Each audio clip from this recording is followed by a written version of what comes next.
Bonjour et bienvenue à tous. Le Maroc a organisé ce qu'on appelle l'ouverture sur l'Atlantique. À cet effet, j'ai dit au gouvernement malien que je suis contre la participation du Mali. Mais je n'ai pas été entendu. Le ministre Diop a été. Il a été bien reçu ainsi qu'à sa délégation. Il a eu sa prise de parole. Pourquoi j'étais contre la participation du Maroc et du Mali à ce soi-disant ouverture sur l'Atlantique? C'est maintenant que le Maroc sent le besoin. Comme le Maroc a une rivalité sans fin avec l'Algérie par rapport au Front Polisario, l'Algérie a perdu la face au Mali. L'Algérie a joué un rôle déterminant dans la déstabilisation du Mali. Avant de commencer, n'oubliez pas de vous abonner et d'activer la cloche de notification pour ne rater aucune de nos prochaines vidéos. C'est parti. L'Algérie et la DSE se sont donné, et la DGSE autant pour moi, l'Algérie et la DGSE se sont donné la main pour déstabiliser le Mali. Donc le Maroc vient en fin diplomate, en stratège diplomate, en perfide diplomate. Le Maroc essaie de tirer profit de la mauvaise aventure entre le Mali et l'Algérie. C'est ça aussi la politique. Ou tu manges ou tu as mangé. C'est la loi des talions. Mais en même temps, là où c'est dangereux, si le Mali se laisse berner par le Maroc et oublie son projet d'ouverture du canal pour avoir son propre port au Mali, c'est là que le Maroc aura gagné. Et le Maroc veut éviter cela. Alors quand le petit qui ne connaît rien à rien, sort, il gueule, il piaille, et puis il dit, je vous ai dit, je connais. Tu connais quoi, petit? Viens t'asseoir, tu n'es même pas au courant de ce qui se passe dans le Liptako-Gourma. Je ne t'offense pas, je ne t'injure pas, mais quand tu connais pas, tu la fermes. C'est la moindre des choses. Le Mali est en train de négocier et le Mali a obtenu, si je ne m'abuse, l'ouverture du canal sur le fleuve Niger. Donc, à partir du fleuve Niger, le Mali fait une ouverture et les bateaux viennent directement à partir de la mer. Les bateaux diffusent sur le fleuve Niger qui est assez profond, qui est assez large. Donc, automatiquement, il y aura une ouverture, un genre de canal comme en Égypte, on a fait le canal de Suez. Donc, un genre de canal où les gros bateaux même peuvent passer, moyen bateau, petit bateau, gros bateau, tout dépend de ce que le Mali veut. Et puis les bateaux peuvent entrer. Jusqu'à quel niveau le Mali veut que une fois que c'est dans le territoire malien, nous on s'en fout. Que ce soit à 1 kilomètre de la frontière ou que ce soit dans le centre du Mali ou que le canal vienne jusqu'à Bamako, cela va demander beaucoup trop d'argent. Donc dans un premier temps, le canal peut se limiter peut-être au centre du Mali. Et ça permettra de développer cette zone-là. Ce sera aussi ce qu'on appelle la décentralisation. Donc on pourra le faire. Mais le petit, est-ce qu'il est au courant de ça? Quand il vient parler, oui, il prend le drapeau, il monte, il croit qu'il est arrivé, il a compris quelque chose. Je vous ai parlé d'une chose la dernière fois. Le juge, n'oubliez jamais que c'est une leçon. Je ne sais même pas comment moi-même j'ai pu vous parler de ça. Mais chaque fois que je pense à ça, moi-même, ça me rend énormément plaisir. Le juge. N'oubliez pas l'émission qu'on a fait sur le juge. Je ne dis pas les juges qui portent les robes noires, là. C'est pas des... Non. Le juge, la conscience morale, la conscience sociale, la conscience historique, la conscience de chacun, c'est ce que j'appelle le juge. La manière dont on a développé. Je suis tellement content de ce que j'ai fait ce jour-là. Je dis, si les gens prennent plaisir à bien écouter et à mettre en pratique, pas que je leur demande, mais à leur niveau que chacun réfléchisse et voit comment il peut, il dit, ça va beaucoup aider. Le juge, et je vous ai parlé de la perception. La perception, l'image qu'on te montre. Il y a la perception et puis il y a la réalité. Mais certains enfants crient sur les réseaux, oui, ils ne savent pas faire la distinction entre la perception et la réalité. Le Maroc, la question que toute intelligence devrait se poser, la question que tout bon patriote du Liptako devrait se porter, mais attendez. Pourquoi c'est maintenant que le Maroc se souvient que les pays sahéliens doivent avoir une ouverture sur l'Atlantique, sur la mer? Pourquoi? Je dis, pourquoi c'est maintenant que le Maroc se rappelle de ça? Pourquoi c'est maintenant le Maroc se rappelle? Mais au moment où on nous tuait là, au moment où on avait besoin d'armes, au moment où on avait besoin de soutien logistique, il dit, moi je n'ai pas vu le Maroc. Hein. Maintenant, du coup, le Maroc revient. Et aujourd'hui, en Côte d'Ivoire, on vous dit, Alassane Ouattara a vendu la Côte d'Ivoire à la France et au Maroc. Au regard des investissements que le Maroc est en train de réaliser. Mais ce qui est dangereux, c'est que le Maroc n'a jamais été honnête. Et ça va se retourner contre le Maroc. Vous connaissez le défaut du Maroc? Le Maroc vient investir chez vous. Et quand le Maroc prend l'argent, et que quand l'argent rentre au Maroc, l'argent ne ressort plus. Donc, le Maroc préfère garder l'argent chez lui, l'argent tourne. Il n'y a pas un garçon, si quelqu'un pense que je mens et qu'il est au Maroc, s'ils ne sont pas pour dire la vérité, je dis 1000 fois maudit à la personne. Au Maroc, il y a une loi qui interdit de faire sortir une certaine quantité d'argent, c'est-à-dire une certaine somme d'argent. La loi interdit ça. Donc, les Marocains veulent que nous rentrons dans leur business, d'accord? Et quand nous, on va vouloir faire sortir 100 millions de dirhams pour venir parce que c'est notre entreprise, on a une succursale au Mali, on veut faire sortir 100 millions de dirhams pour venir investir chez nous. On fait ça comment? Alors qu'on sait qu'il y a une loi marocaine qui interdit qu'on fasse sortir autant d'argent du Maroc. On fait ça comment? On fait ça comment? Donc ça veut dire que chaque fois, si une entreprise qui a honnêtement gagné son argent au Maroc et souhaiterait réinvestir dans d'autres pays, il va falloir qu'on te donne une dérogation spéciale pour que tu puisses faire sortir tes centaines de millions ou de milliards du Maroc. Mais l'argent tourne au Maroc, ça ne sort pas. Même le Damsa, il y a des gens qui me contactent. Ils disent, Keita, le Damsa. Il dit, même pour acheter le Damsa, on est obligé de trouver un autre moyen. C'est-à-dire, demander à un parent quelque part qui achète le Damsa pour nous et on voit comment on peut rembourser à la personne après. Parce que pour faire sortir l'argent même du Maroc, c'est un problème. Et c'est ce petit-là qui vient nous dire que c'est celui-là c'est un pays comme ça qui vient rentrer dans le Liptako Gourma. Quand vous ne connaissez pas quelque chose, vous la fermez. Quand vous ne maîtrisez pas un sujet, vous la fermez. Au Maroc, vous n'avez pas la liberté de faire sortir votre argent. L'argent que vous avez durablement gagné. L'argent de votre sueur, la loi au Maroc vous interdit de faire sortir ça comme vous voulez. Laissez Keita et peut appeler au Maroc. Si ce que je dis est vrai ou faux, ils vont vous répondre. Alors, pour entrer dans le Liptako Gourmand, quelles sont les conditions qui ont été déterminées?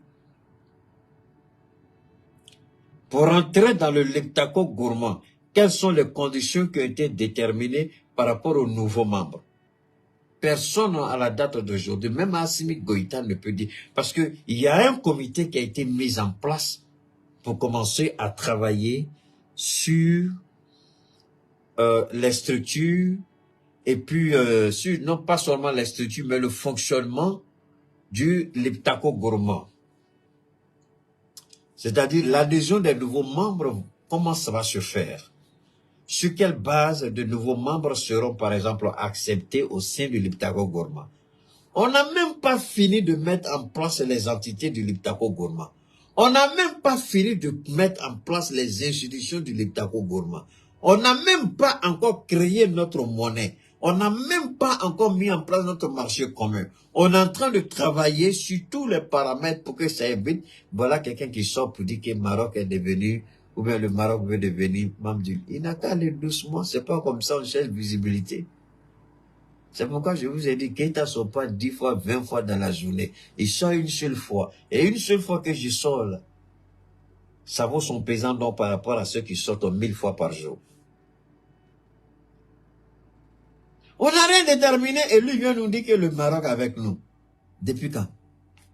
Depuis quand il a vu ça? Alors, je le disais comme ça à quelqu'un. Votre femme accouche. Vous n'avez même pas encore informé vos parents que madame a accouché. Garçon ou fille, peu importe. Mais vous n'avez même pas encore dit à vos parents que madame a accouché. Voilà quelqu'un qui passe devant votre maison, comme il a entendu bruit de bébé, il court et puis il va dire, hey! Je suis passé devant la maison de Keita, son nouveau-né, il s'appelle Assimi. Alors que la date même du baptême, on n'a pas encore arrêté. Je n'ai même pas encore informé mes autres parents. Je n'ai même pas encore informé les gens. Lui va dire, hey, le bébé a déjà un nom. Le bébé s'appelle Assimi. Parce qu'il a entendu seulement le cri du bébé. C'est femme ou c'est garçon, lui c'est même pas, mais va dire c'est Assimi. Et si c'est femme maintenant? Il va dire non, si c'est femme, on va écrire Assimi avec eux. Mais si c'est garçon, on écrit Assimi avec I simple. Voilà ce qui est dangereux chez les gens. Vous entendez, mais prêtez l'oreille, écoutez bien. On est en train de mettre les institutions, on est en train de mettre les structures, on n'a même pas encore fini avec ça, tant tu nous dis que Maroc quelque chose. Donc je vous dis que le Maroc n'est pas membre, et je ne crois pas que la politique marocaine puisse aller dans le sens du Liptako Gourma. Le Maroc peut créer autant de conférences possibles, inviter le monde entier, c'est son droit le plus absolu, mais le Liptako Gourma tient à sa souveraineté. Deuxième élément que vous devez savoir sur le Maroc.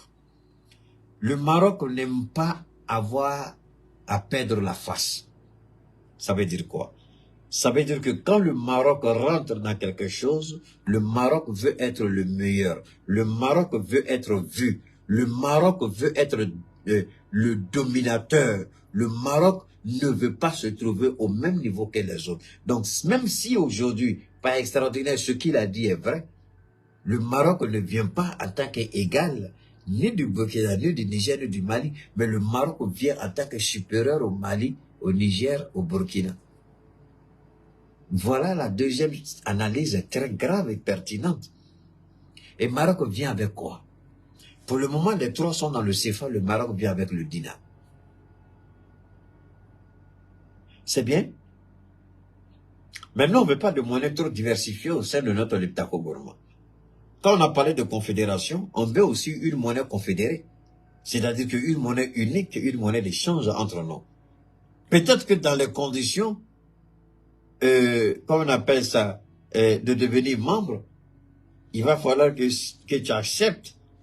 Si tu veux devenir membre du Liptako Gourma, bon ben, la monnaie est là. Tu ne viens pas avec ta monnaie. Si tu rentres dans le Liptako Gourma, tu seras obligé de laisser ta monnaie et adopter la monnaie de Liptako Gourma. On n'a même pas fini de parler de tout ça. Quelqu'un qui sort, qui dit que voilà quelqu'un qui a... Parce que le Mali a été invité tout simplement à une rencontre pour parler sur cette rencontre. Est-ce que vous m'avez vu parler de cette rencontre? Parce que je trouve qu'elle est minable. C'est pas maintenant qu'il faut se distraire. C'est pas maintenant qu'il faut organiser des forums, du n'importe quoi. Permettez-moi. Ça, c'est un peu différent. C'est pas au faux. Ça, c'est cowboy. Lui, il est un peu différent des autres. Alors, donc, attendez, je vais le déposer. Alors, donc, quand on veut, il y a une façon de faire les choses. Au Liptako Gourma, on n'a pas encore défini les modalités, n'est-ce pas, d'adhésion de nouveaux membres. On a vu les BRICS à la création, personne n'y croyait, jusqu'à ce que la guerre en Ukraine mette les BRICS en avant. Il faut une situation qui vous mette en avant. Même la CEDEAO ne croit pas au Liptako Gourma. Je vous en prie, faites monter le mercure. Merci beaucoup du côté de YouTube, Facebook. Je vous en prie, faites monter le mercure. Ça traîne un peu. Faites monter le mercure. Merci infiniment. Pour les nouvelles personnes, n'oubliez pas de vous abonner à ma page Chekmar Keita Facebook et Keita Chekmar YouTube. Ok? Je sais que le nombre d'abonnés a beaucoup évolué au niveau de YouTube. Merci infiniment. Parce qu'ils ont commencé à apporter des modifications. De temps en temps, je vois les modifications de ma page au niveau de YouTube, mais je ne suis pas pressé. Facebook aussi, je ne suis pas pressé. Mais je vous en prie, abonnez-vous massivement, partagez sur toutes les plateformes des réseaux sociaux. Au passage, je voudrais saluer le jeune conscient qui partage beaucoup mes interventions. Je voudrais saluer 224 MSQ. Je voudrais saluer aussi Gina Gray, je crois. Dungren, avec qui j'échange souvent au téléphone. Merci infiniment à ceux-là qui nous aident, qui permettent à tout le monde de bien comprendre ce que nous faisons. Maintenant, le Maroc. J'ai pas fini le Maroc. Parce que le petit, il sait pas de quoi il parle. Il crie, wow, wow, wow, wow, il va sortir tout. Il va me sortir 1000 fois dans la journée. C'est pour crier, wow, wow. Mais il ne sait même pas de quoi il parle. J'ai parlé d'abord. Deuxièmement, je parle de la suprématie du Maroc. Le Maroc se voit comme un royaume beaucoup trop puissant pour l'Afrique. Et le Maroc avait volontairement décidé de sortir de l'Union africaine. Parce que le Maroc avait été critiqué à cause de sa politique au Front Polisario. Est-ce que le petit là, est-ce que sa connaissance est arrivée là-bas? Non, moi quand je parle, je ne fais pas de demi-mesures, je dénigre personne. Mais je te dis, quand tu ne connais pas, tu la fermes. Mais quand tu me provoques là, je vais mettre ta nudité en valeur pour dire que tu ne connais rien. Est-ce qu'il sait que le Maroc avait quitté l'Union africaine? Volontairement, le Maroc n'a pas été chassé. Le Maroc avait décidé de quitter l'Union africaine parce qu'on avait critiqué la mauvaise politique du Maroc dans le conflit au Front Polisario. Le Maroc suspend toute relation diplomatique avec tous les pays européens qui critiquent sa position par rapport au Front Polisario. Donc le Maroc mène sa dictature la plus sanglante dans le Front Polisario et personne ne peut dire au Maroc pourquoi tu fais ça, tout simplement parce que le Maroc est un pays vachement riche en pétrole et en gaz. C'est pourquoi je dis nos chefs d'État par moments sont des maudits. Mais quand vous regardez les autres, les mettre les intérêts de leur pays en avant, vous les enviez. Mais qu'est-ce que le Mali a et qu'est-ce que le Maroc a en termes de sous-sol que le Mali n'a pas, que le Burkina n'a pas, que le Niger n'a pas? Mais pourquoi on est derrière le Maroc? Parce qu'on a eu des présidents voleurs et criminels. Si on avait eu des présidents qui avaient des... Bon, évidemment, on ne peut pas ignorer la France. Donc, deuxième élément, le Maroc veut toujours garder sa suprématie. Ne l'oubliez jamais.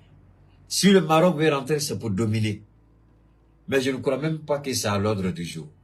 Deuxièmement, le Maroc, je vous ai dit que quand l'Algérie devait reprendre ses négociations avec les ex-rebelles à la demande de la France, je vous ai dit que l'Algérie avait demandé et exigé le départ du directeur du renseignement extérieur français. Et l'Algérie l'a obtenu. Et j'ai dit, je mets n'importe quelle personne au défi d'aller mener les enquêtes et venir dire que ce que j'ai dit, il faut que l'Algérie n'a rien à voir avec le départ du directeur du renseignement extérieur français, la DGSE. L'Algérie a quelque chose à voir dedans. Et je vous ai dit que la France va jouer à quoi? À un double jeu. C'est pourquoi quand ce petit-là, il soit écrit, wow, wow, j'ai dit, hey, petit, il faut la fermer, tu as affaire à des doyens ici. Tu n'as pas la moitié de ce que je sais. Donc, il faut parler doucement. Je vais revenir encore. Je dis, la France est en train de jouer un double jeu, je vous l'ai dit, par rapport au Maroc. Je dis, la France négocie. Là, quand je dis la France, ne voyez pas le gouvernement français, je vous en prie. C'est officieusement avec les services de renseignement. Parce que officiellement, la France et l'Algérie ne se parlent pas. Officiellement, la France et le Maroc ne se parlent pas. Mais officieusement, les services de renseignement français, algériens et marocains, ils se parlent individuellement. N'oubliez pas de vous abonner et d'activer la cloche de notification pour rester informé de nos prochaines vidéos. Restez à l'écoute pour les développements passionnants à venir.